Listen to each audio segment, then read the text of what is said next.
Aloha and welcome to the revised edition of my 9/11 program, which was initially produced in the early part of 2014.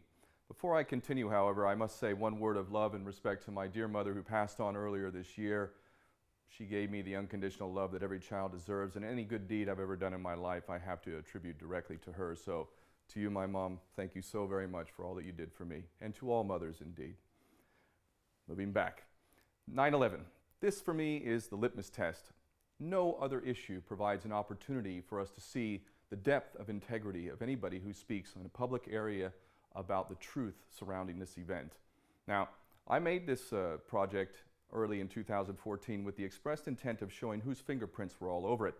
And in fact, I give very, very strong evidence to support who should be indicted. We don't need a new investigation. We need to indict certain individuals because the evidence that's already in the public realm is more than explanatory. But I was motivated to actually do a second revision or a revision of the initial program because of our dear friend David Cameron. Now, like everybody else, I love a good laugh, so when I watch David Cameron or any of these other jokers, Obama, whoever else they parade out in front of us, it's definitely worth a good laugh. One of the things I learned many years ago was never lose your sense of humor. So, David Cameron gave a speech at the United Nations General Assembly just a couple months back, and I've watched this entire charade of a speech, and it is very amusing. However, there are a few points that are made that are of specific interest, so what I'd like to do is show certain segments of his speech and then sort of break it down step by step. Without further ado, on to David Cameron. Overcoming what I want to focus on today, which is the mortal threat we all face from the rise of ISIL in Syria and Iraq. Now, the first thing that we have to say about anybody who makes comments about so-called ISIL, ISIS, whatever the hell they call themselves, is if anyone wants to speak seriously about this, whether it's a Western leader or whatever prostitute politician or pundit in the media they put out there, if these people do not acknowledge the very direct support that so-called ISIL, ISIS has gotten from the West, then they're not serious, and no one should take them serious. The fact that the West has blatantly supported our allies, Saudi Arabia in particular, Qatar, while they have been funding these mercenaries is simply indisputable. It's a matter of public record. The fact that we have provided training to ISIL in Jordan and that our good friends and allies, Turkey, have been shuttling these psychopaths across the border from Turkey into Syria, all of this is indisputable. The fact that they're running around with American weapons, the fact they're running around in Humvees, M16s, I used to use an M16, brand new M16s, all that sort of stuff is simply indisputable. And yet this joker is getting up and talking about ISIS as if we have nothing to do with it. Never mind the fact that we've destroyed several other countries in this same bogus thing called the War on Terror. We must not allow past mistakes to become an excuse for indifference or inaction.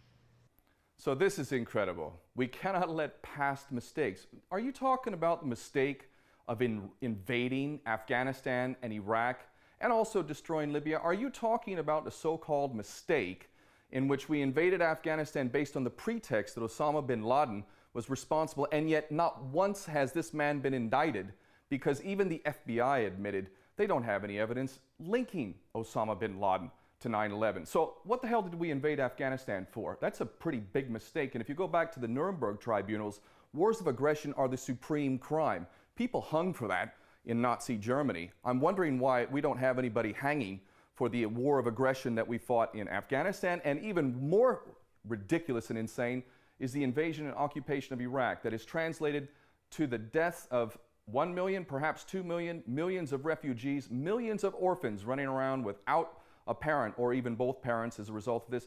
And then we go to Libya, in which we've totally destroyed that country. And we want to do the same thing and have largely done the same thing with our policy towards Syria. So is that the mistake that David Cameron is talking about? How easy for us to dismiss this without any Western leader having paid any price at all for any of these hideous crimes? We should be comprehensive, defeating the ideology of extremism that is the root cause of this terrorism, so that we win the battle of ideas, not just the battle of military might.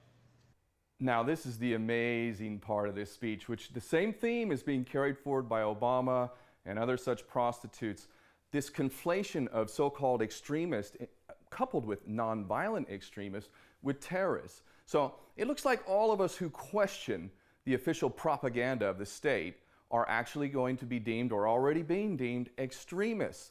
And as extremists, really, we're not any different from ISIS or ISIL, because our ideology, our ideas are the seed for which this violence grows. And this is a theme we're going to see more of in this speech. And I'd just like everyone to realize that it's not just the so-called extremists like myself. It's pretty much anybody out there who questions the official propaganda is, in this Orwellian 1984 world of ours, a so-called extremist. And we should be uncompromising. Uncompromising. This is a word used more than once in this speech. And wow, the West should be uncompromising, should it? I guess that means more invasions, more mass murder, more depleted uranium, white phosphorus, and all that sort of stuff. Using all the means at our disposal, including military force, to hunt down these extremists. Here again we see extremists. Extremists, terrorists, extremists, very purposely conflated. Let me take each of these in turn. The root cause of this terrorist threat is a poisonous ideology of Islamist extremism. We must defeat this ideology in all its forms. So here we go, key. We must defeat this form of extremism in all its forms, in all of its forms. So, not just the violent extremists, all of its forms, including, you quote, non-violent extremists. Definitely got to fight that. As evidence emerges about the backgrounds of those convicted of terrorist offences, it is clear that many of them were initially influenced by preachers who claim not to encourage violence, but whose worldview can be used as a justification for it. We know this worldview, the peddling of lies, that 9/11 was somehow a Jewish plot. Aha, here we go. This is to the heart of the matter here. We know this worldview, don't we? Like those who peddle the lie that 9/11 was a Jewish plot. Are we to deny that Jewish Mossad agents were celebrating the 9/11 attacks and filming the event while other bystanders were wondering what the hell is going on? These same Jewish Mossad agents were talking about this on Israeli television, the so-called dancing Israelis. How about the Jewish Israelis who were caught with explosives in their van?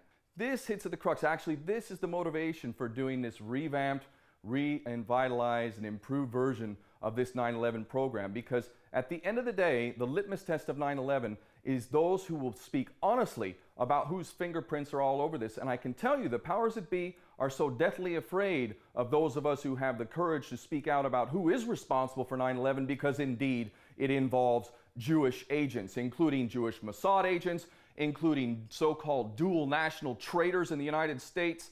Many of the people actively involved in the false flag that is 9/11 are in fact Jewish. And those of us who are not afraid to say it, of course, must be called extremists, mustn't we? Or that the 7/7 London attacks were staged. Ah, yes, the idea that the 7/7 false flag was somehow staged. Well, let's talk about the explosives under the tube which blew up. How did somebody carrying a backpack with explosives manage to put a backpack on the deck of a tube car and have that explosion actually come up from under the floor? That was explosives planted underneath, and there's a myriad of other things that show that indeed that was another false flag event. But again, those of us who can see the obvious must be extremists. The idea that Muslims are persecuted all over the world as a deliberate act of Western policy. Wow, now this is just incredible. The idea that Muslims are being targeted as part of Western policy. Wow, who would have thought that? Who would even suggest something so crazy? I don't know, maybe the fact that we've targeted Muslims who were falsely blamed for this event. Clearly Muslims did not carry out 9/11. No way Muhammad Atta drinking booze, snorting cocaine, going out with a stripper. Yeah, he was on a jihad. None of these people knew how to fly these planes. They were CIA stooges running around like idiots, getting paid to go here, go there, everywhere, and be the patsies.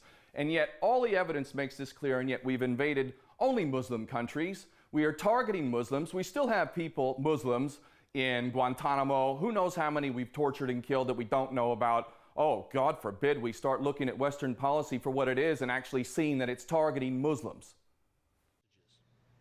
And we must stop the so-called non-violent extremists from inciting hatred and intolerance in our schools, our universities, and yes, even our prisons. And here we go again, the non-violent extremists. Welcome to the club if you, like me, are sick and tired of these prostitutes spouting their lies. It is an embarrassment for any of us who live in the West to see these absolutely insane psychopaths get up and talk this rubbish that they talk, and the idea that we're the extremists when in fact it is our governments who are sending off American and British sons and daughters along with whoever others involved in the so-called coalitions we create to kill innocent people, including by this stage hundreds of thousands of children and women, defenseless people. But of course, we're the extremists, those of us who are sick and tired of these insane policies. George Orwell in 1984 have nothing on David Cameron. Would we sit back and allow right-wing extremists, Nazis or Ku Klux Klansmen to recruit on our university campuses? No. No, we wouldn't allow that. We wouldn't allow psychopaths who speak such rubbish to actually become prime ministers and presidents now, will we? Psychopath, pathological liars. No, we wouldn't allow that. All right, no, actually that is what we allow, don't we? Finally, when the safety and security of our people is at stake, we must be uncompromising in our response. So here we are again, that word uncompromising.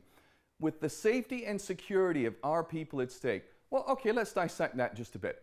You know what the odds are of actually being killed by a terrorist incident in the UK and around the world, in fact? It's roughly 1 in 20 million. Now, I want you to think about that, especially the next time you go to take a shower. Because the next time you go to take a shower, beware of the fact that you have a much greater chance of falling, hitting your head and dying than you do from a terrorist incident. But I don't see the police state being justified by the fear of people dying in the bathtub. No, I don't see that at all. But I do see everyone's rights being taken away based on an absolutely ridiculous, insane, false, so-called war on terror in which we can violate people in the most obscene of ways, invade, occupy, torture, kill, imprison with no due process, and take away whatever rights we supposedly had under the US Constitution or Magna Carta in the UK. Uncompromising. Yeah, right. My message today is simple. We are facing an evil against which the whole of the world should unite. Indeed, we are facing an evil in which the whole world should unite. And it ain't who we're being told, that's for damn sure. These absolute traitors, Cameron, Obama, Bush, Blair, you name it, whoever they trot out next, these traitors have represented us. They have used your taxes, my taxes, to kill people en masse. Indeed, the evil that exists is one of which we are responsible, most particularly those of us from the United States, Britain, and Israel. This unholy alliance, this true axis of evil, these three countries which effectively have destroyed all due process of law, turned international law into nothing more than a tool of the most greedy and psychopathic leaders that exist on this planet. Indeed, this evil is something that we should all unite against. And as ever, in the cause of freedom, democracy, and justice, Britain will play its part. Thank you. Oh, indeed, Britain will play its part as it always does. We can count on good old Britain. And you know what? This David Cameron, I really need to thank you, David, very, very much. When such an idiot like yourself gets up and speaks this kind of rubbish, it really does serve as motivation to actually redouble my efforts and actually speak the truth, uncompromisingly, as you would say. So I want to thank the viewers for this program because I have heard from many of you that you indeed have thought that this was the best 9/11 program that you have ever seen. I take that as a huge compliment because I know of many great works, many great people who have spoken honestly about 9/11. So hopefully this new and improved version will attract even more viewers, and hey, maybe I'll get lucky and be convicted of nonviolent extremism in the UK.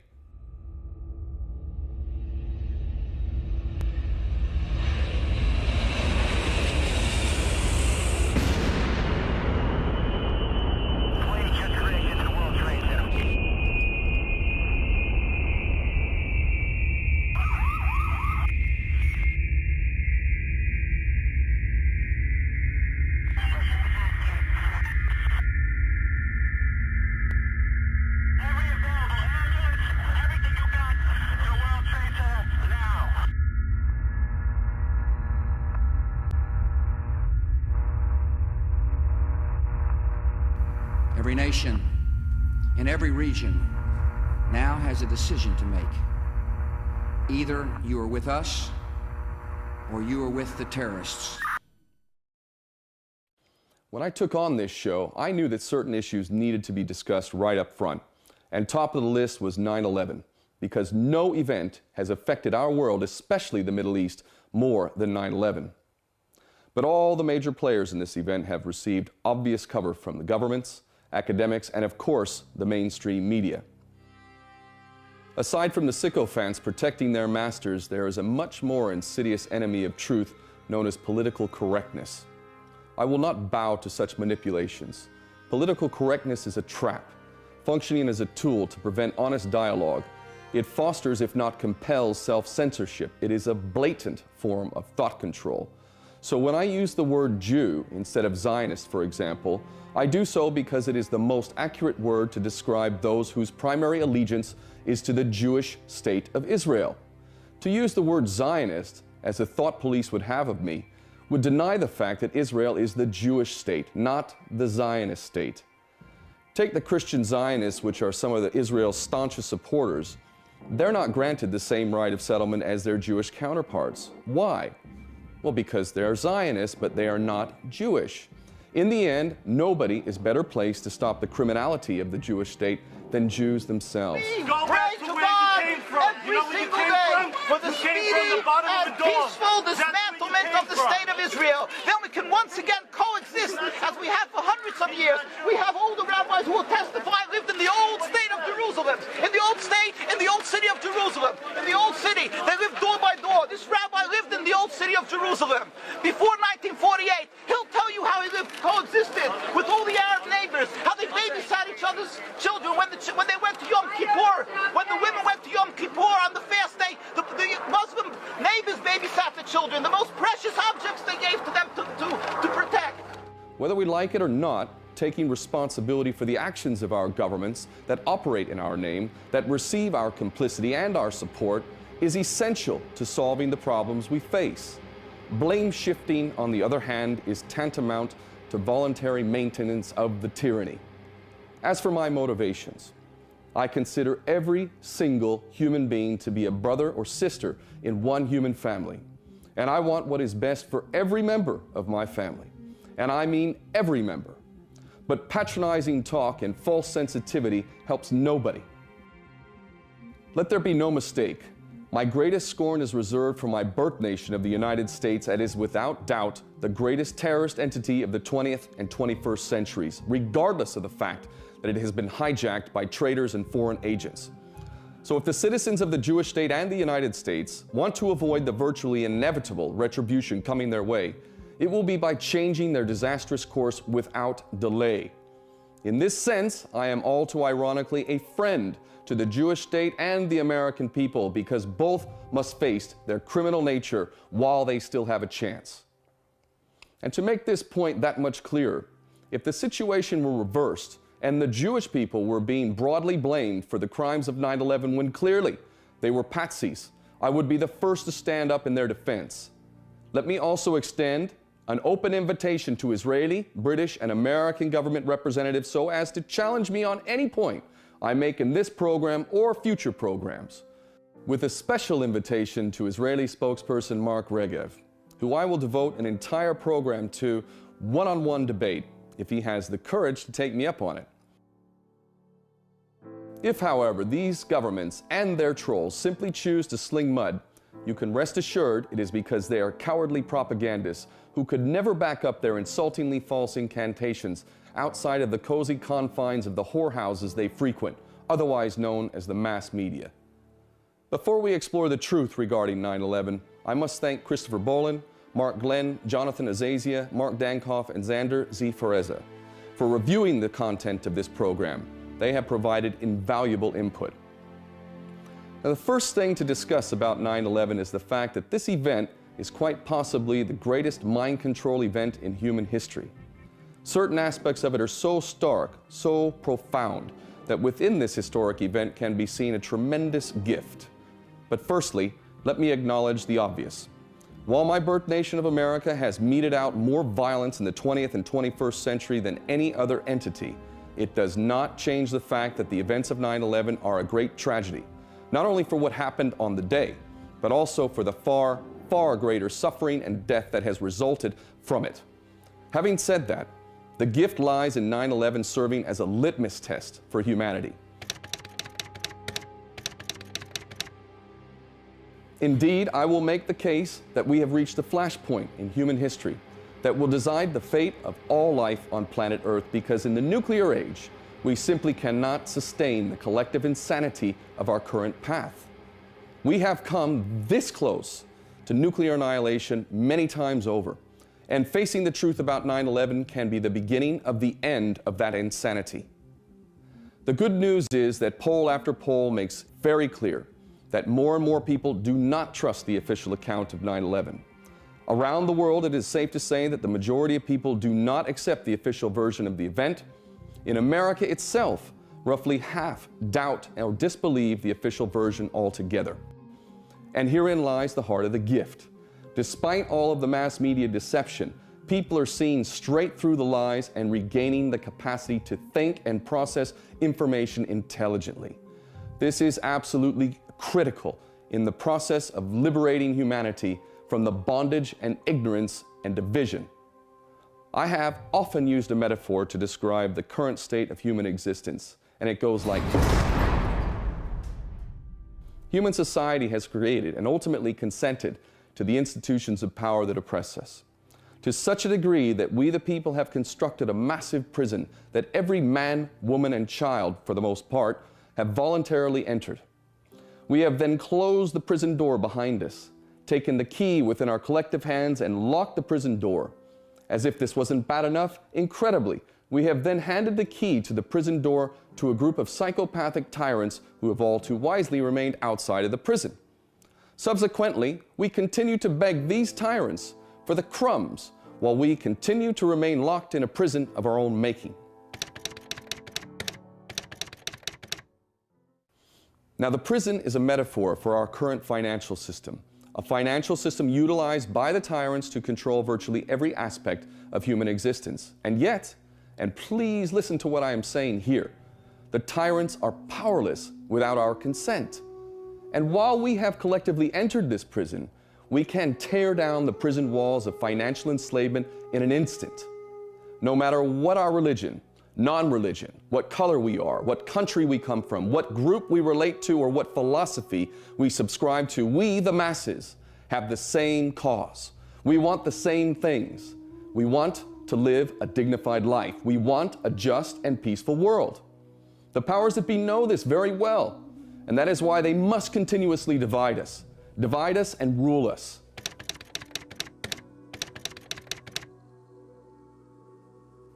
The key to the maintenance of their tyranny is hoodwinking us into fighting each other for the crumbs from their lavish tables. And believe me, the powers that be revel in the madness that is our division and ultimately self-imposed enslavement. They are laughing at us. They mock us. But it doesn't have to be this way. Do you want a better world, a sane, just, and peaceful world? Well, so do I. In fact, I demand such a world because I refuse to accept the unacceptable.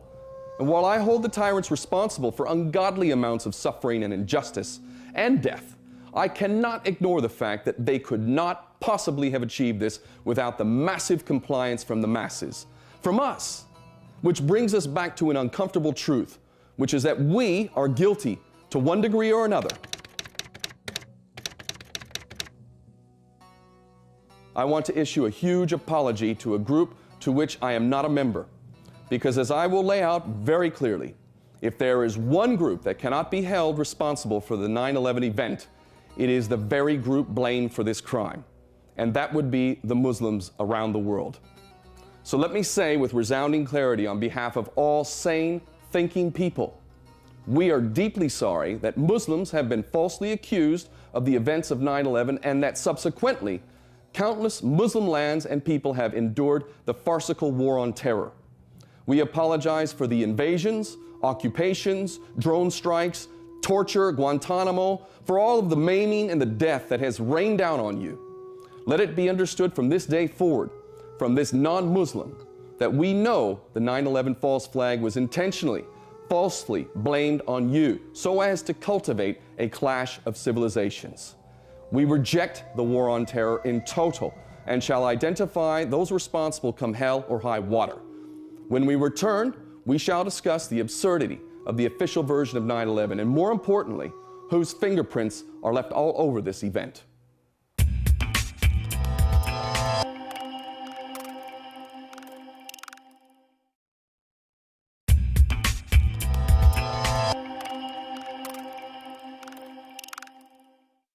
The official version of 9/11. Here's a brief description of the official version. 19 hijackers, mostly of Saudi origin, were headed by a lead hijacker named Mohammed Atta. The hijackers received flight school training for small, single and twin-engine airplanes at various flight schools in the United States. These hijackers were directed by al-Qaeda leader Osama bin Laden, who lived in caves in Afghanistan while requiring dialysis to survive. Together, they managed to outwit the entire defense systems of America, despite the fact that in 2001 the United States invested more money and resources in defense than just about every other nation on the planet combined. We were told that the breathtakingly vast defense and intelligence apparatus of America had not contemplated the possibility of airplanes being used to fly into buildings. On 9/11, there was a U.S. military defense drill codenamed Vigilant Guardian that simulated the exact events of 9/11.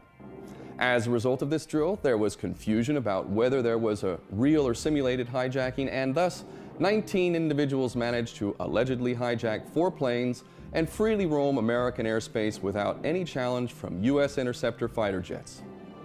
The official version tells us the hijackers successfully hit 3 out of 4 targets on 9/11, with one airplane being brought down by heroic passengers who shouted, "Let's roll," before overwhelming the box cutter-armed Muslim fanatic terrorists. The other planes, however, hit the Twin Towers and allegedly the Pentagon in Washington, D.C. as well, which happens to be the most heavily guarded airspace on planet Earth. While none of the virtually indestructible black boxes of any of the 4 airplanes were ever proven to be recovered, including that of Flight 93, which apparently managed an intact nosedive into a field in Pennsylvania, which occurred at such a high rate of speed that none of the actual plane, fuselage, jet engine, seats, or bodies was ever recovered. However, officials did recover 2 of the hijackers' passports and a bandana, as well as another alleged hijacker's passport from Flight 11, which slammed into the North Tower, causing a massive fireball. Although just 2 of the buildings were hit by planes in New York City, 3 buildings were completely destroyed, while 7 buildings were either partially or fully destroyed. The Twin Towers almost entirely turned to dust, while Building 7 collapsed in a process that resembled a controlled demolition, with each of the 3 buildings falling at free fall speed. We are told that the destruction of the Twin Towers was caused by the weakening of the steel support columns from jet fuel fires, and that Building 7 collapsed uniformly in a free fall due to a standard office fire.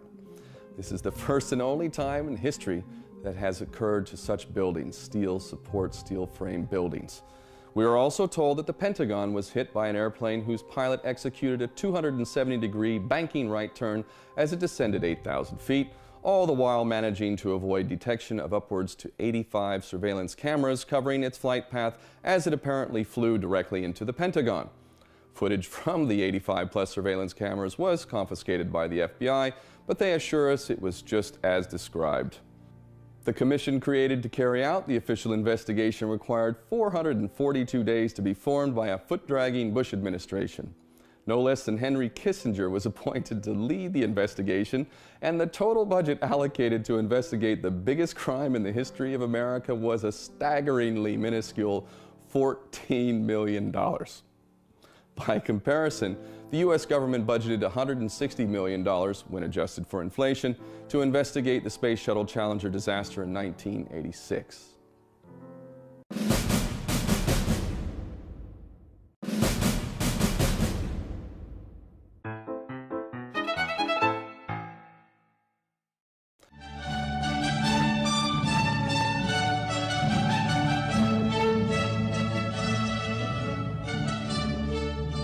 On the morning of September 11, 2001, 19 men armed with box cutters, directed by a man on dialysis in a cave fortress halfway around the world using a satellite phone and a laptop, directed the most sophisticated penetration of the most heavily defended airspace in the world.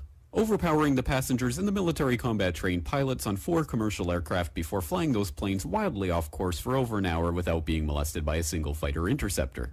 These 19 hijackers, devout religious fundamentalists who like to drink alcohol, snort cocaine, and live with pink-haired strippers, managed to knock down 3 buildings with 2 planes in New York. While in Washington, a pilot who couldn't handle a single-engine Cessna was able to fly a 757 in an 8,000-foot descending 270-degree corkscrew turn to come exactly level with the ground, hitting the Pentagon and the Budget Analyst Office where DoD staffers were working on the mystery of the $2.3 trillion that Defense Secretary Donald Rumsfeld had announced missing from the Pentagon's coffers in a press conference the day before, on September 10th, 2001. Luckily, the news anchors knew who did it within minutes. Osama bin Laden. The pundits knew within hours. Osama bin Laden. The administration knew within the day. Terrorists who committed these acts and those who harbor them. And the evidence literally fell into the FBI's lap. That a hijacker's passport was found blocks from the World Trade Center crash site, if you can believe that. But for some reason, a bunch of crazy conspiracy theorists demanded an investigation into the greatest attack on American soil in history. That investigation was delayed, underfunded, set up to fail, a conflict of interest, and a cover-up from start to finish. It was based on testimony extracted through torture, the records of which were destroyed. It failed to mention the existence of WTC-7, Able Danger, P-TECH, Sibel Edmonds, OBL and the CIA, and the drills of hijacked aircraft being flown into buildings that were being simulated at the precise same time that those events were actually happening. It was lied to by the Pentagon, the CIA, the Bush administration, and as for Bush and Cheney, well, no one knows what they told it because they testified in secret, off the record, not under oath, and behind closed doors.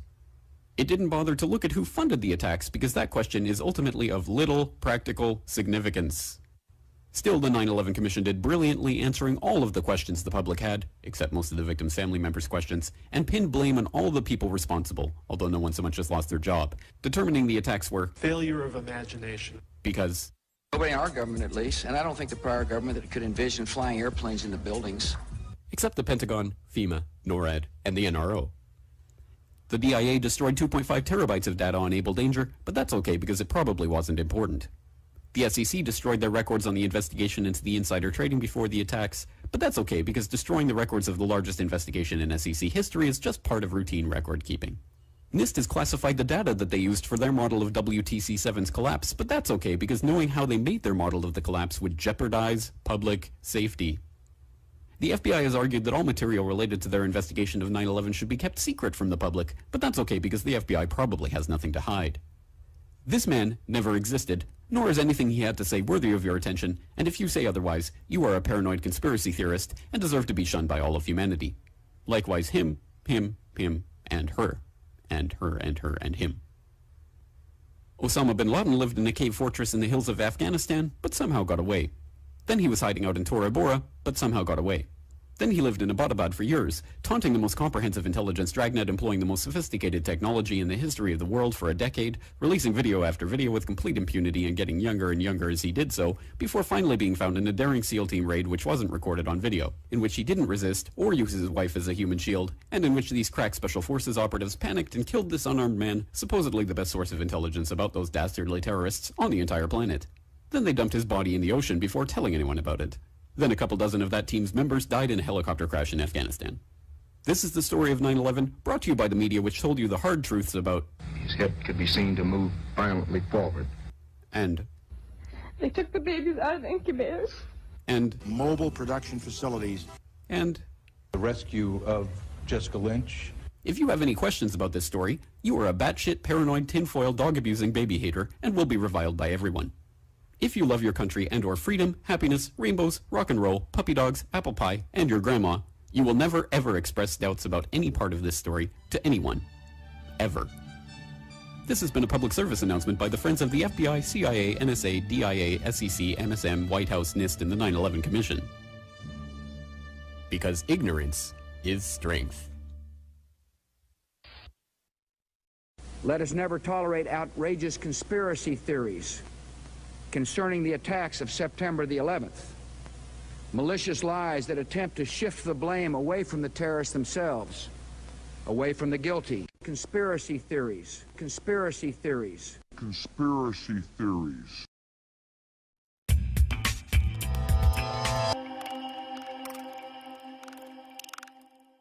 The official version of 9/11 is a terribly bad B movie. It is a massive insult to our intelligence and all too significantly reveals the depth of mind control that many in our world are subject to. All too ironically, those of us who are not so brain dead as to believe the official version are called conspiracy theorists, despite the obvious fact that the official version of 9/11 is in fact, you guessed it, a conspiracy. It just so happens to be the most ridiculous conspiracy of them all. And let us not forget these important facts. Osama bin Laden himself denied any involvement in 9/11. And before you have that knee-jerk reaction of saying he confessed to it on video, hold that thought. With regard to America's supposed need to invade Afghanistan in pursuit of bin Laden, the Taliban stated on record that they would extradite him if only the United States would adhere to this paltry little thing called due process of law, which also involves another little thing called evidence. As it turns out, the U.S. decided in favor of invading and occupying two nations and turning them back to the Stone Age. As far as the evidence is concerned, it's a sort of don't worry about it kind of thing, so bin Laden was never actually charged with any crime regarding 9/11, with the FBI stating in 2006 that there was, quote, no hard evidence linking bin Laden to 9/11. Going back to the supposed bin Laden video confession, if the FBI does not believe it, why do you? As for the supposed 19 hijackers, there is no video evidence of any of the hijackers boarding the planes, from airports controlled by Israeli security no less. Several items have been used as evidence to implicate these patsies, but these are ridiculous. As already mentioned, 3 passports belonging to alleged hijackers were supposedly recovered. In the case of Satam al-Sakami's passport, it is said to have survived the plane crash's explosive fireball in the North Tower, falling hundreds of feet to the ground and then randomly picked up by a passerby who delivered it to the New York Police Department. In pristine condition, no less, with no burns, tears, or rips, with the picture and name perfectly visible. Once again, no bodies or plane wreckage was recovered from the alleged Flight 93 crash site in Shanksville, Pennsylvania, supposedly because the plane crashed at such an incredible rate of speed that apparently everything vaporized. Nonetheless, 2 passports, a martyrdom note, and a red bandana that is said to have been worn by one of the hijackers was remarkably recovered.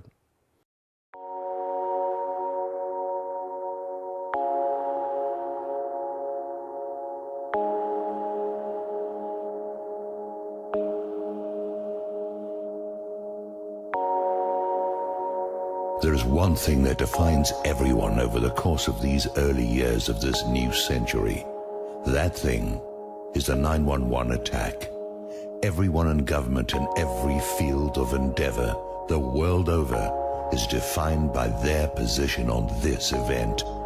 It is not necessary to know the truth. It is only necessary to know the extent of the lies in order to define any leader in any position anywhere in the world. By what they have said and by what they have not said, one can accurately judge who is an enemy of the peoples of the world. One can accurately determine who is a tool of the psychopaths or one of them. Think about what you allow yourself to know. Think about what you pass by, ignore, deny, and defend that defines you. It defines the degree of your personal courage, your relationship to the truth, your values, your principles, and what you will pass on to your children and everyone you meet.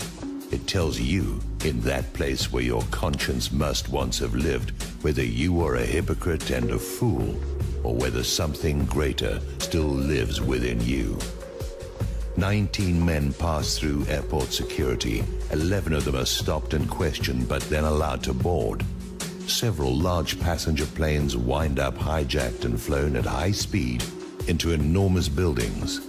None of these men had shown previous capacity to accomplish this feat. These men were armed with box cutters. No jet fighters were scrambled to intercept these planes, although the authorities in charge of such actions knew immediately what was happening. Airport traffic controllers were ordered to destroy all recorded evidence of the event. Some of them physically broke the CDs and scattered the pieces into different trash containers at the airports.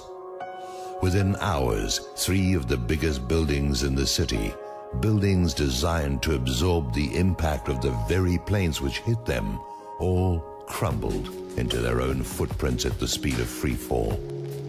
It was said that the fire, which burned below the melting point of steel, caused this to happen. No fire in history had previously accomplished such a thing, not once. Previous fires had burned hotter and longer, yet no building fell. Now, 3 have fallen in one day.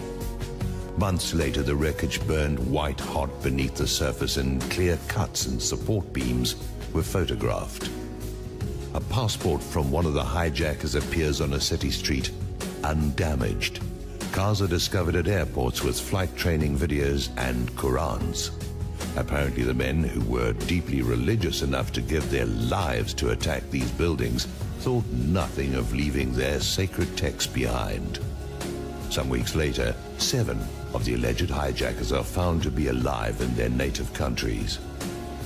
Some days earlier, some of these men were observed drinking and having lap dances in a Florida bar. This sort of behavior is not normal for such men as these. Around the same time, the ringleader of these men and some associates were observed by the FBI boarding a gambling boat belonging to Jack Abramoff. These men were tracked to Las Vegas and watched by the FBI, yet they passed through the airport security checkpoints. Even though 11 of them were stopped and questioned, they still boarded. On the day of the event, several men were observed videotaping the attack as it happened. They were seen to be dancing and celebrating as well. The police stopped and arrested them. They were found to be Mossad agents. Sometime later, they were quietly released and returned to their home country with no reasons given. The men videotaping and celebrating had to have known about the attack in advance in order to have been in a position to film it. Members of the bin Laden family, the man accused of masterminding the attack, were immediately flown out of the country. Bin Laden denied any connection to this attack. Direct evidence of this exists, and no evidence of his admitting his involvement exists. All of this is fabrication and hearsay. No one can present such information other than one fabricated video that was proven false by the world's leading forensic experts in Switzerland. Many insist it is true, but no one has such evidence. Go look. Show it to me. As a result of this event, major wars have been launched. Over 1 million people have died, with nearly another 5 million displaced. An investigation was launched into the event against the wishes of the president and vice president, and rubber-stamped with pre-dawn conclusions, even though the evidence did not support these conclusions. The wreckage was gathered together and shipped overseas. No one was allowed to investigate it. In every event in New York City, in a Pennsylvania field, at the Pentagon, all of the evidence is contradictory. The amount of evidence on every level that directly refutes what we have been told fills thousands of pages. Meanwhile, the administration and the Congress belligerently oppose any inquiry into the matter. People in government who have questioned the official story have been fired from their jobs or driven from office by the very party they are a member of. University professors are fired for discussing it. Major websites composed of experts in their fields are ignored and even censured. Casual investigation of who benefited and who engineered actions of global impact based on official 911 findings all lead to the same parties. It is incontrovertibly true that one organization, PNAC, called for an attack on American soil in order to facilitate what followed. Members of this organization held key positions in and around the present administration. Therefore, here is what you must know, given that the official story is patently absurd. Anyone I mean anyone who promotes the official story, who accepts the official story, who oppresses those who doubt the official story, who does not question the official story, is involved or too stupid to pat their head and chew gum at the same time. Any presidential candidate who does not dispute the official story is a traitor to their nation and a tool of those who accomplished this attack. It all comes down to 911. Everything that has happened based on a lie. Everyone in government, in the media, in entertainment, in organized religion, in the public eye, and in the public who accepts and promotes the official story is either a traitor or a tool. Everyone who does not stand forth and speak truth to power is a coward, a liar, and complicit in mass murder. Everyone, everywhere can be measured according to this litmus test.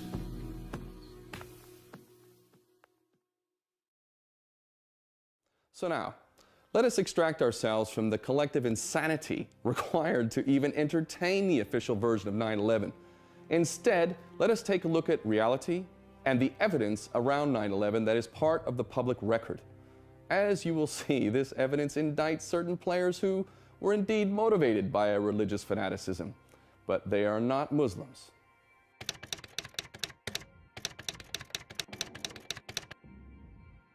First off, let us acknowledge the obvious.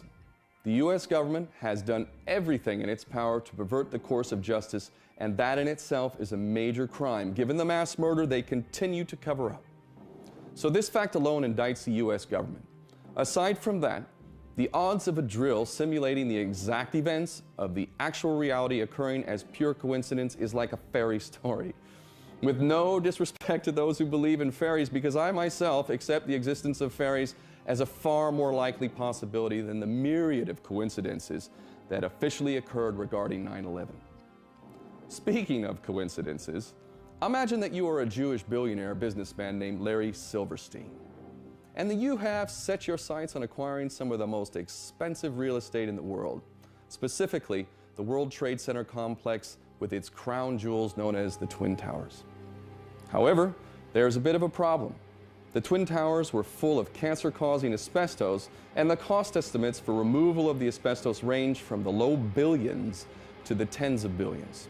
Far, far more than the outdated, half-empty Twin Towers were worth. Indeed, the Twin Towers were such a liability that the Port Authority of New York had been desperately seeking a way to demolish them since 1990. But the cost of doing so prevented them from doing this because the toxic asbestos was extremely difficult and dangerous to remove. On May 14th, 2001, 4 months before 9/11, the Port Authority lost a lawsuit that meant it was on the hook to remove that asbestos. The head of the Port Authority was Louis Eisenberg, and he personally oversaw the privatization that led to Larry Silverstein and Frank Lowy obtaining the 99-year lease for the towers on July 24th, 2001, just 6 weeks before 9/11. But Silverstein demanded and got $3.5 billion worth of insurance payable in cash if the towers were destroyed. Now, the fact that Silverstein was close friends with Benjamin Netanyahu, or that he skipped his daily breakfast at the Windows on the World restaurant located on the 107th floor of the North Tower on 9/11, or that his son and daughter also happened to be unexpectedly absent on 9/11, is all just amazing good fortune, we are told. In the days before, I think, the World Trade Center, or the Twin Towers, fell, I understand you had daily breakfast meetings with people, I think, in the Windows of the World, the famous restaurant, the World Trade Center. That's correct. But you weren't there for breakfast on the day of September 11th. Why was that? That morning, my wife had made an appointment for me at the dermatologist, who I have to visit with regularity, right? And as I'm dressing to go to the dermatologist that morning, I looked at my wife and said, you know, I've got so much to do downtown. Cancel the dermatologist. I've got to go downtown. She got upset. She said, you can't cancel. You've got to go. Was that Larry Silverstein's luck? It was clearly my luck. It was clearly my luck. Larry's business partner is quite a character himself. Jewish billionaire Frank Lowy, who leased the shopping concourse area called the Mall at the World Trade Center, made up of approximately 427,000 square feet of retail floor space, Lowy is a Hungarian Jew born in Czechoslovakia with Israeli citizenship. In 1946, he made his way to Palestine, then under the British Mandate, where he joined the Jewish terrorist group known as Haganah. From there, he joined the notorious Golani Brigade and partook in the ethnic cleansing of Al-Jalil. Lowy is personal friends with the entire Likud leadership, Netanyahu, Sharon, etc. He lives in Israel part of the year and has established numerous think tanks to promote Israeli geopolitical interests. So Silverstein's and Lowy's investment would have to be considered one of the worst investments in the history of our world, were it not for the little coincidence of 2 planes bringing down 7 buildings within 6 weeks of leasing the property and them taking out a multi-billion-dollar insurance policy, which resulted in Silverstein and Lowy receiving an insurance payoff of over $5 billion. Not bad at all. When Silverstein was asked why he purchased the Twin Towers lease, he simply said, quote, "I felt a compelling urge to own them." Let us imagine that Lucky Larry was instead named Mohammed, and he was a Muslim instead of a Jew. And Mohammed bought this dubious asbestos-ridden property, proceeded to more than double the insurance policy. Then, as the world watches while his buildings disintegrate 6 weeks later, Mohammed even directs that one building be, quote, pulled. And subsequently, good old Mohammed gets a tidy $5 billion profit. This one's for Larry Silverstein. Last time we talked, sir, I asked you if you could address some of the 9/11 conspiracy theories that you are accused of. Sadly, your response has actually invited more of them. I mean, for the record, everybody knows your infamous comments on PBS where you said pull Building 7 on 5/25 on the day of 9/11. They were not sure they were going to be able to contain the fire. I said, you know, we've had such terrible loss of life. Maybe the smartest thing to do is pull it. And they made that decision to pull, and then we watched the building collapse. Your official response was that it was the firefighters. My question is, it was pretty clear that you meant the building, and if it was the firefighters, they already are outside the building by 12 because the water lines were broken. Ask the question. And the fire chief that you said you spoke to, Fire Chief Negro, denies talking to you on that day of 9/11. Can you answer those questions and address the theories against you?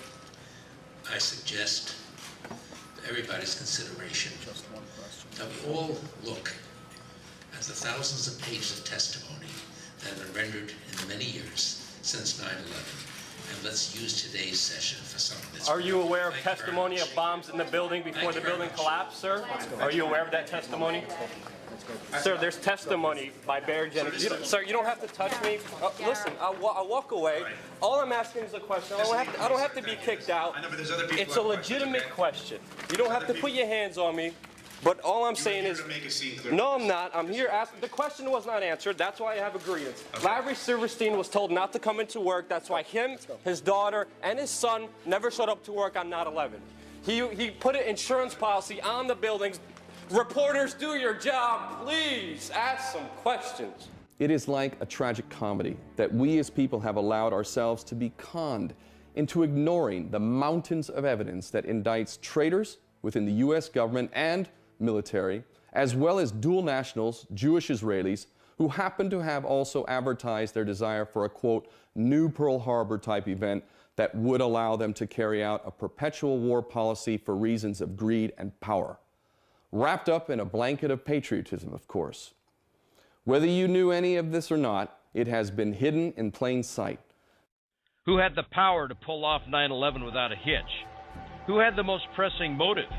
Who had the money to pay for all of it? Who had control of the military and NORAD to force it to stand down while 4 passenger planes went to their designated targets? Who knew the intricacies of U.S. commercial flights to get around the FAA air traffic control? Who had the power, if needed, to operate planes by remote control?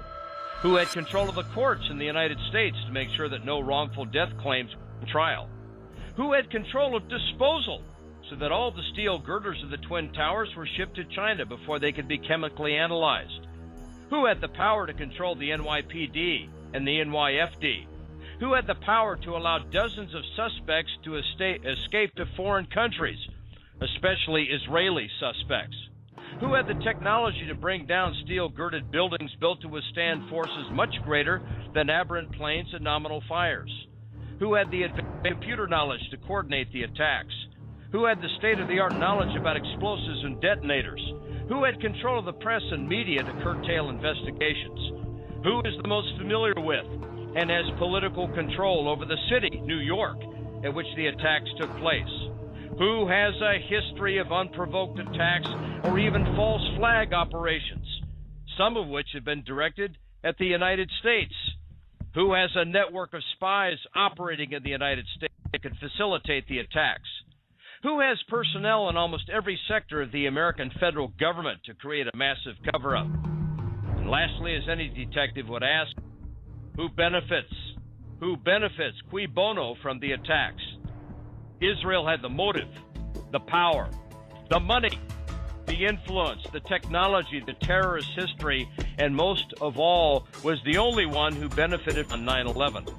Benjamin Netanyahu, who admitted in an off-guard moment that, quote, we're benefiting from one thing, and that is the attack on the Twin Towers and the Pentagon, and the American struggle in Iraq. These events swung American public opinion in our favor.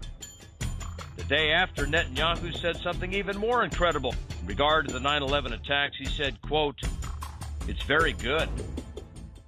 Folks, we have only just begun to reveal the fingerprints of this crime scene. But the next question is, are we ready to face the truth? Well, I believe we are. So let us imagine a crime so audacious that it was practically advertised before it was even committed. In addition to the incredible act of false flag terrorism that is the 9/11 operation, I am talking about the supreme crime of aggression, defined by the International Criminal Court as the planning, preparation, initiation, or execution of an act using armed force by a state against the sovereignty, territorial integrity, or political independence of another state. Well, that is precisely what these criminals in positions of public trust did. First they planned, then they boldly laid out those plans in two documents. The first one, written in 1996, was entitled Clean Break, a new strategy for securing the realm. And it argued for regime change in Iraq based on the pretext that Saddam Hussein was a security threat developing weapons of mass destruction. Sound familiar? The second document, written in 2000, called for much, much more than regime change. That document was entitled Rebuilding America's Defenses, Strategies, Forces, and Resources for a New Century. This document laid out a plan that would require multiple wars of aggression and occupation so as to achieve a goal of full spectrum dominance.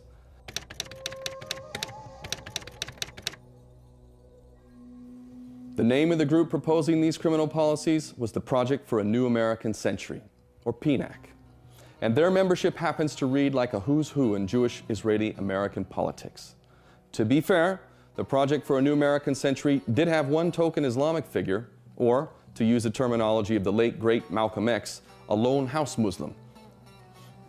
Getting back to the plans of PNAC and the goal of full spectrum dominance, basically this involves the American empire establishing global control of air, land, sea, and space, and cyberspace. In order to achieve this goal, a primary objective was to seize the world's largest energy reserves, specifically the oil and gas reserves of the former Soviet republics in the Caspian Basin, as well as the oil of Iraq, the former requiring the control of a pipeline route to deliver said oil and gas to international markets. Another objective was to establish permanent military bases in this strategic area so as to ensure rapid deployment to any trouble spots where the natives might just get a little bit restless. Now, the PNAC plan complemented another goal known as the Greater Israel Project.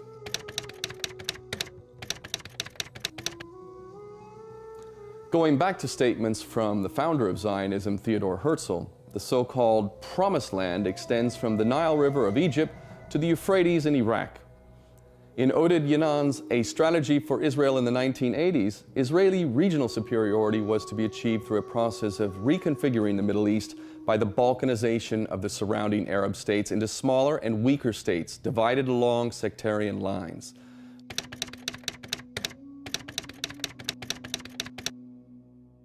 Lebanon, Syria, Egypt, Jordan, and Saudi Arabia were all in the crosshairs, but Israeli strategists viewed Iraq as their biggest challenge of all.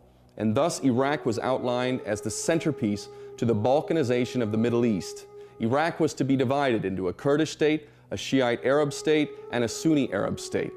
The first step towards establishing this goal, however, was to instigate a war between Iraq and Iran, a war that would significantly weaken both states. So while Saddam Hussein served wonderfully as an attack dog against Iran, the moment he had fulfilled his utility, he became the butcher of Baghdad, and the Balkanization of Iraq merely required a pretext. And that brings us back to the PNAC lunatics and their full-spectrum dominance agenda that required multiple wars and the inevitable bloodbaths that would follow. The only problem from their perspective was that the American public could not possibly be told the truth of this plan because there was simply no way that they would support it. So how would PNAC achieve this goal? Well, they acknowledged in writing that only one thing could deliver them the means to achieve their psychopathic dream, and that was, quote, a new Pearl Harbor.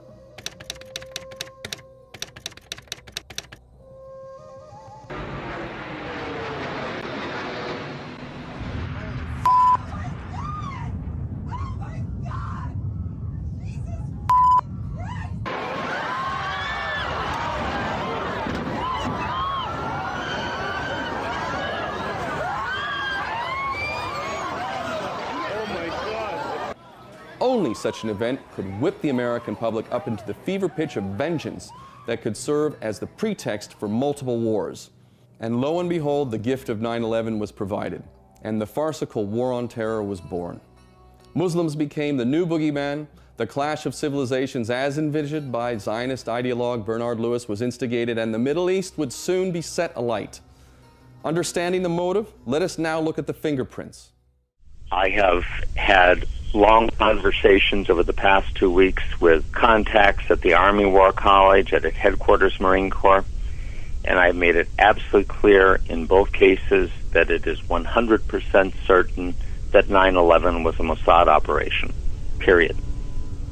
First, the disbelief, and what I show them immediately afterwards is an interview with a demolitions expert named Danny Jowenko, and it shows the third building at the World Trade Center going down. And they look at that, and I said, now you understand that if one of the buildings was wired for demolition, all of them were wired for demolition.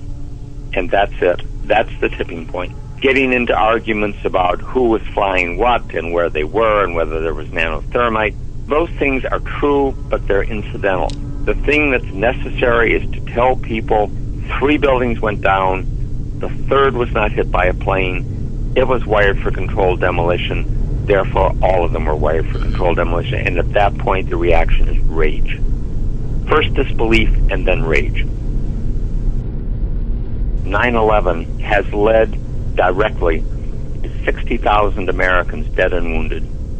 God knows how many hundreds of thousands of people in other countries that we've killed or wounded or made homeless. This is an open wound.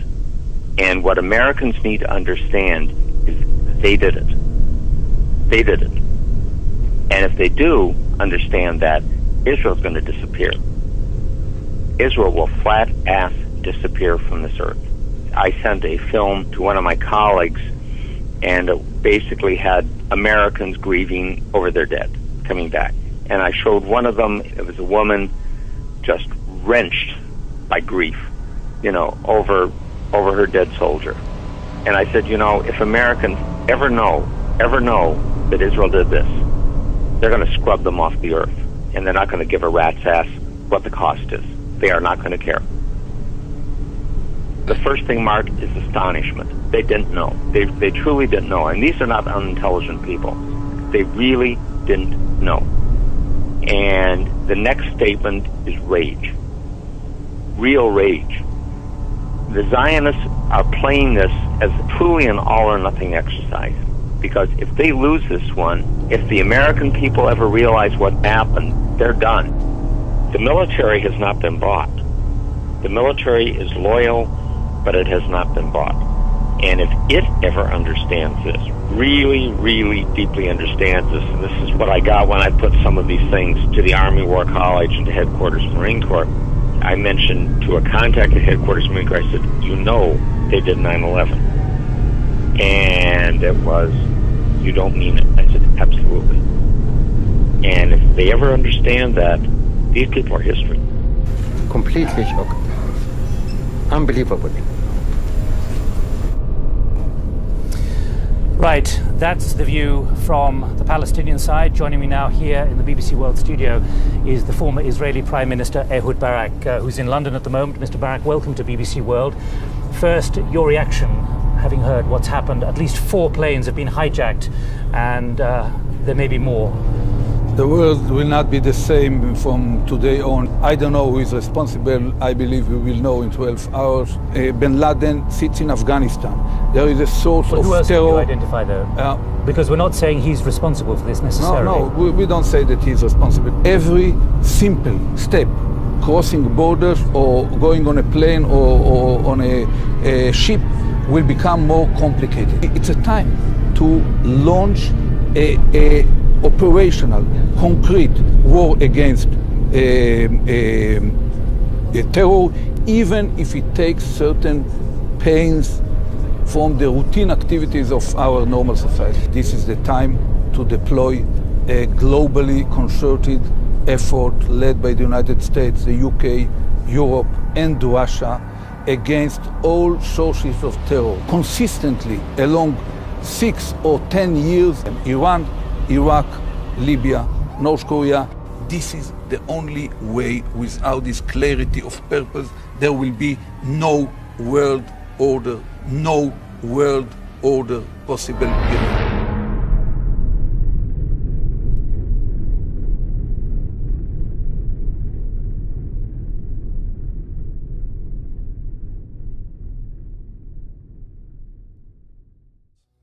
Perhaps you recall news reports on 9/11 purportedly showing Palestinians dancing with joy on the day.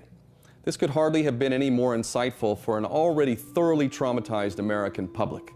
Atmosphere, the V sign for victory being displayed in East Jerusalem today among jubilant Palestinians that the United States had been subject to this attack. What are we to make of that, Jennifer? Are we to, Yasser Arafat may issue this condemnation. Look at this. We're seeing people applauding, clapping, smiling, happy to know that thousands of Americans have died in this sneak attack, and there you see a V for victory sign. The United States blamed by some Palestinians for its ongoing support, as it is seen, of Israel in this conflict, in this Middle Eastern conflict.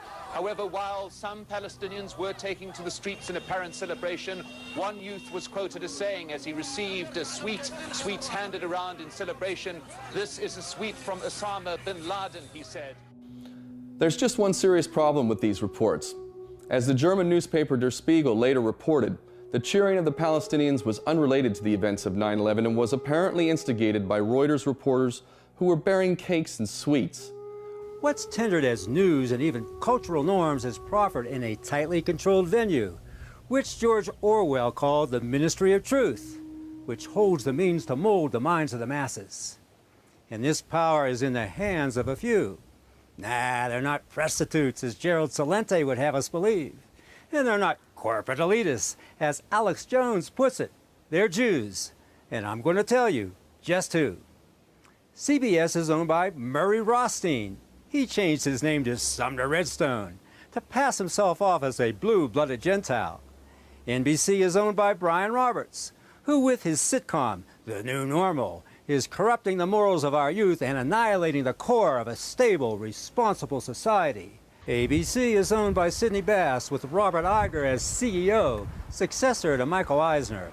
CNN, along with Time and People magazine, all under the umbrella of Time Warner, is primarily owned by Israeli multimillionaire Aviv Novo, who hired a public relations company to shield him from public exposure. CNN's CEO is Jeff Zucker, former CEO of NBC. Fox News is owned by Rupert Murdoch, born to Jewish mother Elizabeth Green, making him by Talmudic law a Jew. In the print media, Murdoch also owns the Wall Street Journal and the New York Post. Newsweek is owned by Jane Harman and Barry Diller.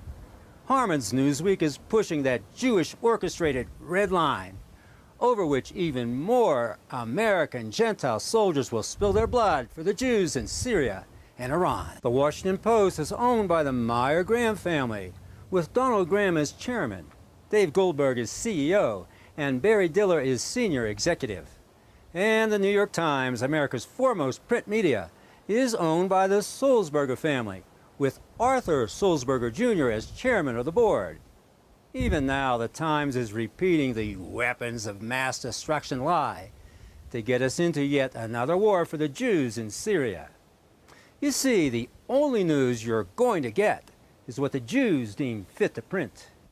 These pictures and videos of dancing, celebrating Palestinians were broadcast around the world, putting the already thoroughly victimized Palestinian people at even greater risk of brutal and consistent Israeli violence. On 9/11, there were indeed 5 dancing celebrating Middle Easterners. The only problem was that they were Jewish Israelis. But you simply would never know this if you gathered your so-called news from exclusively mainstream media. Nonetheless, 5 dancing Israelis were positioned at a prime vantage point to film the planes as they crashed into the Twin Towers. And yes, the Israelis were in place with camera directed at the towers before the first plane hit. A woman observing them was deeply troubled by their obvious joy, literally dancing and high-fiving each other as the carnage of the day was playing out. She was so disturbed that she wrote down their license plate number and reported them to the police, who later arrested the individuals, 2 of whom being known Mossad agents. I grabbed my binoculars and I could see the towers from my window. And this is where I'm looking. And all of a sudden, down there, I see this van parked. And I see 3 guys on top of the van. And I could see that they were like happy. They didn't look shocked to me. They didn't look shocked. I thought it was very strange. We had received an all-points bulletin, and I just happened to see the van and, hollered over to my lieutenant. I think that could be the van. We checked it out, and it was. We were all on edge, obviously, so I really wasn't looking to make friends with these people, and neither were the officers that I were with. Once we started talking to them, they were pretty much like, hey, we're not against you, we're with you.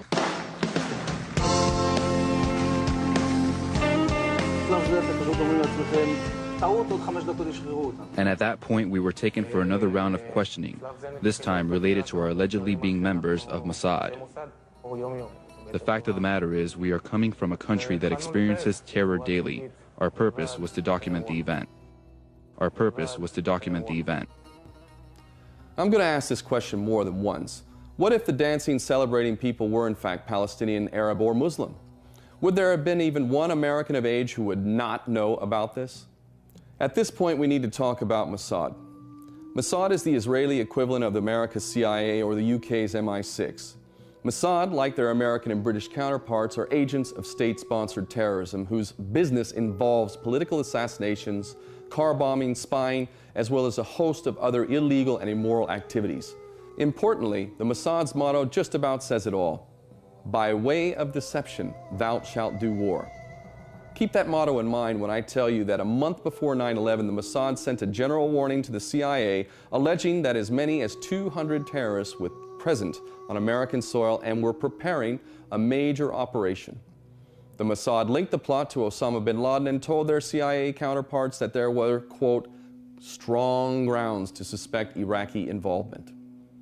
On the evening of 9/11, 2 mysterious calls were placed to the New York City Police Department in which the callers claimed to have witnessed a group of Palestinians and Arabs constructing a bomb in a van that was headed towards Holland Tunnel. The police apprehended the suspects, and the truck bomb story was independently reported by CNN, Fox News, ABC News, CBS News, and other major media outlets. And word late tonight that 2 suspects are in FBI custody after a truckload of explosives was discovered around the George Washington Bridge. That bridge links New York to New Jersey over the Hudson River. Whether the discovery of those explosives had anything to do with other events of the day is unclear, but the FBI has 2 suspects in hand, said the truck load of explosives, enough explosives were in the truck to do great damage to the George Washington Bridge. But they arrested the 2 suspects and they're questioning them as we speak. Reports we're getting now, 2 or 3 men arrested on the New Jersey Parkway. Deborah, can you hear me now? Yes, I can. That is the information that I'm getting from 2 sources, that there was a van either on the New Jersey Turnpike or the Garden State Parkway, and that it was near the George Washington Bridge. There were 2 or 3 men who were in the van. The van was pulled over. It is not clear why the van was pulled over, but when it was, law enforcers found tons of explosives inside of the van. Perhaps you noticed that the ethnicity of the suspects arrested while attempting to detonate a massive bomb in New York City on 9/11 was not mentioned by any of the mainstream media. So I posed the question, if they were Palestinians, Arabs, or Muslims, do you think this detail might have been reported? Furthermore, what do you think the chances are that you would be unaware of this story if the culprits were in fact Palestinians, Arabs, or Muslims? Well, they weren't.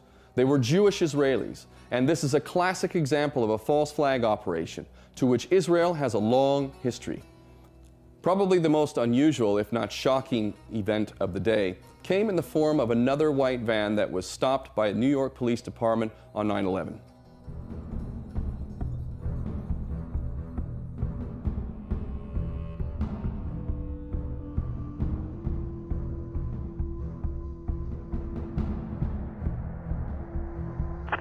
I got a message on that plane.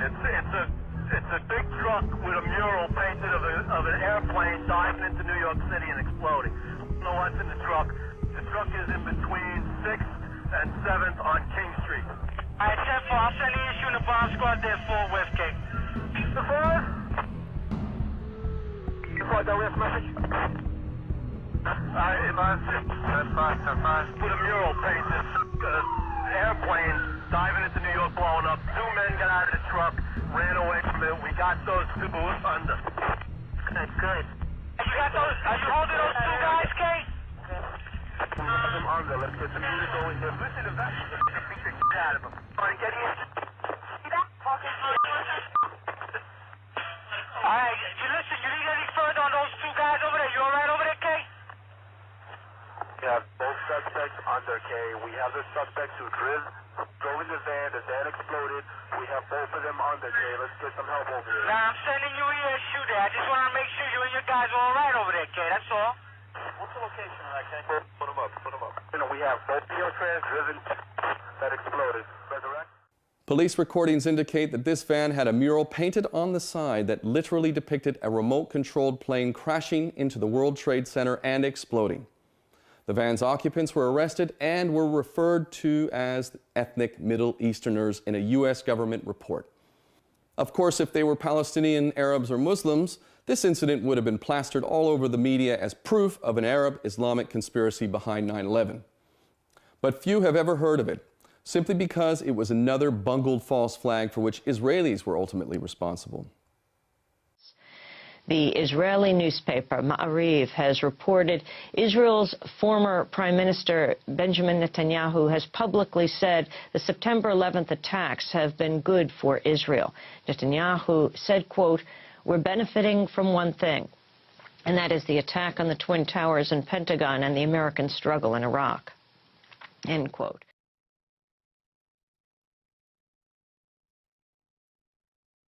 In November 2001, Fox News aired an explosive 4-part series detailing a secretive investigation that was being conducted by U.S. authorities into Israeli espionage in the United States.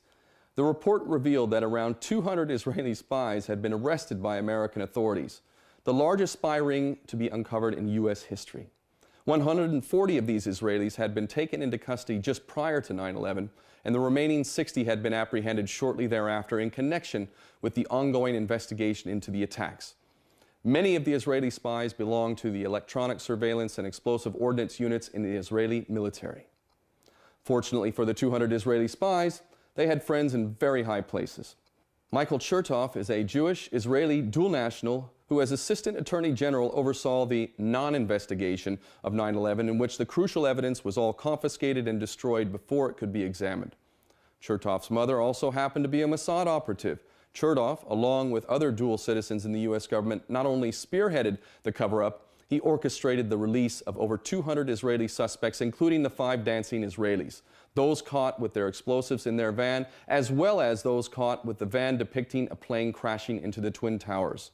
Many of these Israeli suspects failed multiple polygraph tests while in custody as well, but you probably have never heard of any of them, and they were all quietly deported to Israel. Case closed. And then there is Rabbi Dov Zakheim, another Israel First champion.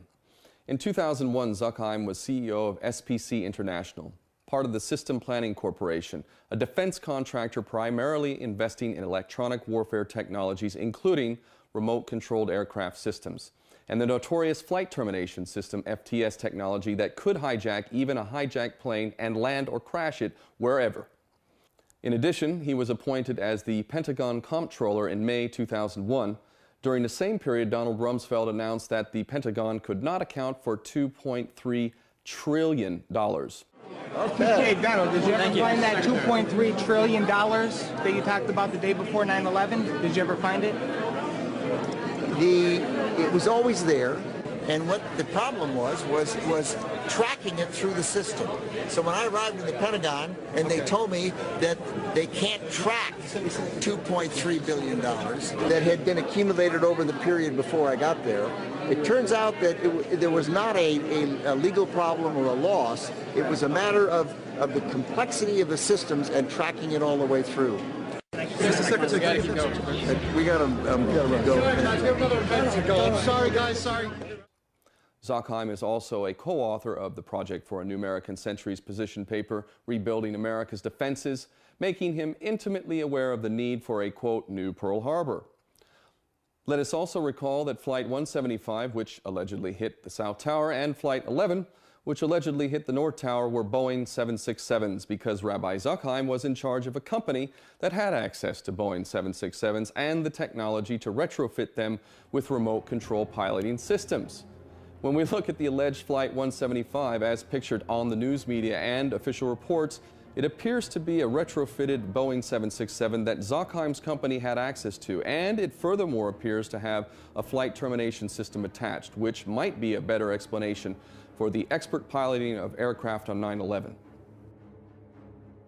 Second plane was an unmarked silver fuselage. Mark, were you close enough to be able to see any markings on the airplane? It definitely did not look like a commercial plane. I didn't see any windows on the sides. And it didn't look like a commercial jet.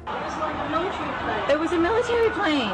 Could be a drone aircraft. That's an aircraft that's guided electronically to its target without having a pilot. The plane circle around and actually come on to the opposite side of the building and smash into the Trade Center. It was gray, to be honest with you.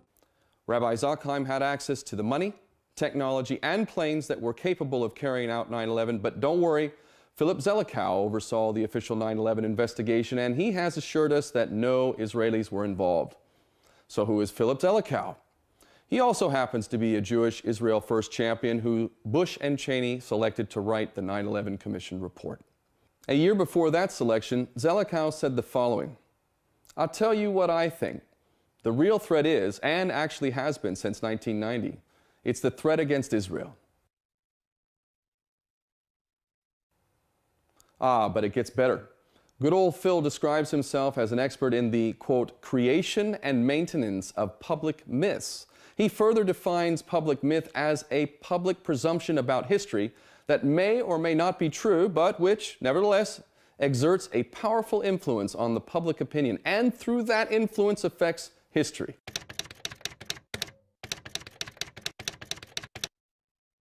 The Israelis, in my opinion, do not have the capability of stopping it. They can delay it. There will also be many, many side effects, all of them adverse, from an Israeli strike. But at the end of the day, if we don't get it done the way the administration's working on it now, which I totally agree with, then we ought to take them out. Secretary Clinton. Well, we're working hard. We're working hard. It is time to confront another social taboo, and that would be the obvious motive that an overwhelmingly Jewish-owned mainstream media has in showing Israel in a positive light, while Palestinians, Arabs, and Muslims are demonized incessantly, especially since 9/11.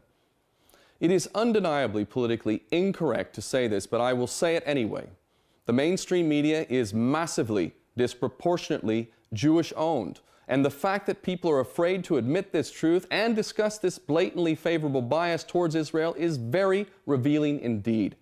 I think a Jewish correspondent for the Israeli newspaper Haaretz said it best, quote, "The Jews do control the American media. This is very clear, and claiming otherwise is an insult to common knowledge." But me stating this relevant and important fact will not stop the inevitable attacks, and therein lies the effectiveness of stifling debate or critical investigations. Only those of us who do not fear loss of income, freedom, or even our lives are willing to say such things. But it is not the personal risks that matter. My point here is to make clear that there is a serious conflict of interest when it comes to the reporting of 9/11 and so many other issues for that matter. But with regard to 9/11, there is stunningly incriminating Jewish Zionist fingerprints all over the event.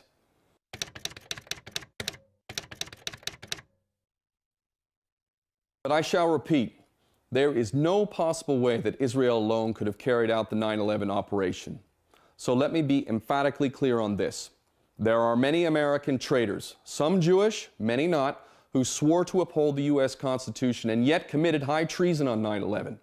9/11 was undoubtedly a joint false flag operation between the governments of Israel and the United States. If we had more time, I would also discuss the Israeli links to the anthrax mailings, Sybil Emmons, Colleen Rowley, Abel Danger, Mossad Front Company Urban Moving Systems, the National Transportation Safety Board acknowledging that there is no evidence of wreckage at Ground Zero from American Airlines Flight 11 or United Airlines Flight 175, PTEX Enterprise Software and its links to Mossad, the corporation known as MITRE, which played a central role in subverting air traffic control networks on 9/11, the Israeli-owned Odigo instant messaging service that provided a warning to Jewish Israelis of the 9/11 events 2 hours before they occurred, Jewish judges like Alvin Hellerstein and Sheila Birnbaum who pressured the 9/11 victims' families into silence, ICTS, an Israeli company that provided airport security for every airport from which the allegedly hijacked planes operated, the killing of American patriot John O'Neill at the hands of Jerome Hauer, the 9/11 Commission report failing to mention Building 7, the unprecedented put options predicting the fall of American and United Airlines stock, the overwhelming evidence that the Patriot Act was written years before 9/11, and so many other truths/coincidences that the mere thought of them makes my head spin. Let this be understood. The matrix of power in our world is headed by the financial system. Those who control the issuance of money via the biggest banks are in fact the rulers of the earth, but only because we have allowed traitors in our governments to give them that power on our behalf. As long as that system remains, we will never know justice. The reason why the 9/11 myth exists at all is because the bankers are able to buy anything and anyone that can be bought. Through this inherently corrupt and unjust system, those with virtue and integrity are punished and ridiculed, while those motivated by greed and power are rewarded. This explains why virtually all politicians are lying criminals. They are nothing but political prostitutes. So the governments of the world are bought and paid for.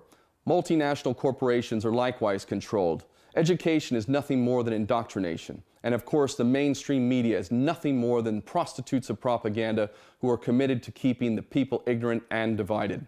With regard to 9/11, they are providing aid and sanctuary to the mass murderers responsible for this event, which makes them, the mainstream media, criminally responsible as well. But once again, the head of the snake is the financial system, which translates to private control of the issuance of debt-based money. It is this system of power that corrupts every aspect of human society. Nonetheless, it is fragile because it inherently requires our consent. Let me repeat this. The financial system that is enslaving us requires our consent. Understanding this, we can see that we are our own prison keepers, but it does not have to be this way. We do not have to sell our children into self-imposed slavery. As for America, the insane lies and violence of my birth nation became so unbearable, I was compelled to renounce my U.S. citizenship and publicly declare that I no longer have anything to do with this madness. But I am reaching a point where, despite the shameful reality of what America is today, I see many bright lights, such as the courageous truth tellers who are standing up in greater and greater numbers day by day. 9/11 is a magnifying glass into the character of every person in a position of public trust. When so-called public servants profess their belief in the official myth that Muslims carried out this event, they reveal themselves as an untrustworthy moron at best, or more likely, prostitutes in the service of the tyrants. As uncomfortable as it may be to face up to, Those who control the education, mass media, and the vast majority of governments are in fact prostitutes who have sold their soul, and identifying them as easy as looking at their stance on 9/11. And this is the great gift of 9/11. If we receive this gift, we will rid ourselves of the traitors and replace them with people of honor. Calling for a new investigation is not enough.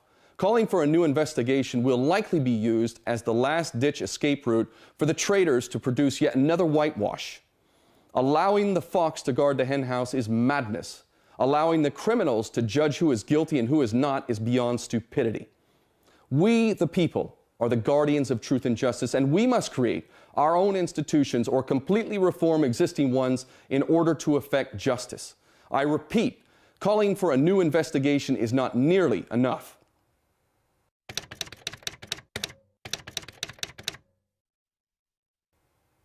Number one on the to-do list is ending the private control of the issuance of debt-based money. After this, ending the United Nations 5 permanent member veto system is a bare minimum for UN reform. Anything less would require an end to the UN, as the UN system has facilitated massive suffering and death. No longer shall 5 permanent members be trusted to decide the fate of nations. It is for the people of the world to decide, not 5 northern nations.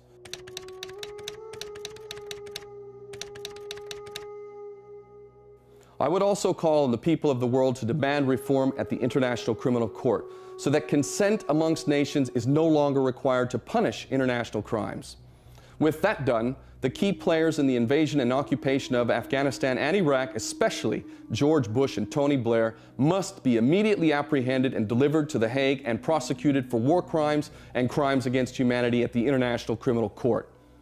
In addition, criminal charges must be brought against Israeli leaders for Operation Cast Lead, in which they mercilessly bombarded a captive population in Gaza for 21 days, a population that includes over 800,000 children.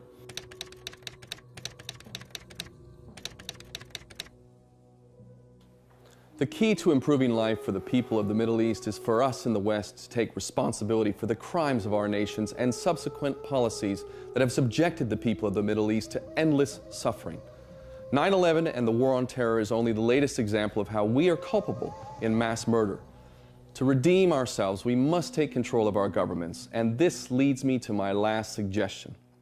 If the U.S. government refuses to invalidate every law that is injurious to the United States Constitution, then the traitors who have broken their oath to uphold the Constitution must be arrested and forcibly removed by oath-keeping patriots, at which point the U.S. Constitution shall be restored as the supreme law of the land. While the U.S. military has been used as a tool of the empire, there lies before this military the opportunity to redeem itself. If the U.S. military can find the courage and honor to do this, I will for one proudly claim my U.S. citizenship. But more importantly, the world can finally be liberated from the yoke of the empire that is America today. This is the primary duty of the citizens of my birth nation, and I believe the fate of the United States, indeed the fate of the world, will be determined by their success or failure to restore the United States Constitution. Most of all, the time has come to confront the most important truth of all. And to do this, we need only stand in front of the nearest mirror. Take a good, hard look into your eyes and ask yourself, am I a coward or am I a man? And as for the women out there, ask yourself, am I the woman that I am meant to be, the most beautiful thing that exists? Are you fulfilling your responsibility as a mother? Now make no mistake about this. It is our generation, right here, right now, that will decide the fate of our world. So when our children ask us, what role did you play? What do you suppose your answer will be? His Excellency Benjamin Netanyahu, Prime Minister of Israel.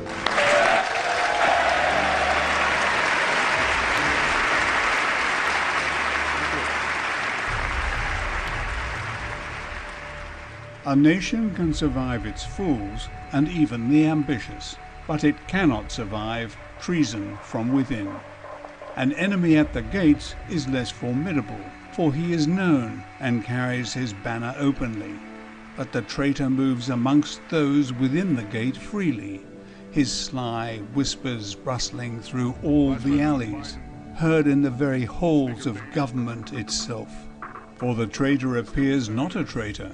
He speaks in accents familiar to his victims, and wears their face and their arguments. He appeals to the baseness that lies deep in the hearts of all men. He rots the soul of a nation.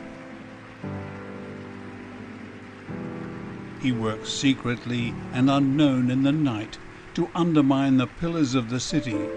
He infects the body politic so that it can no longer resist. A murderer is less to be feared. The traitor is the plague.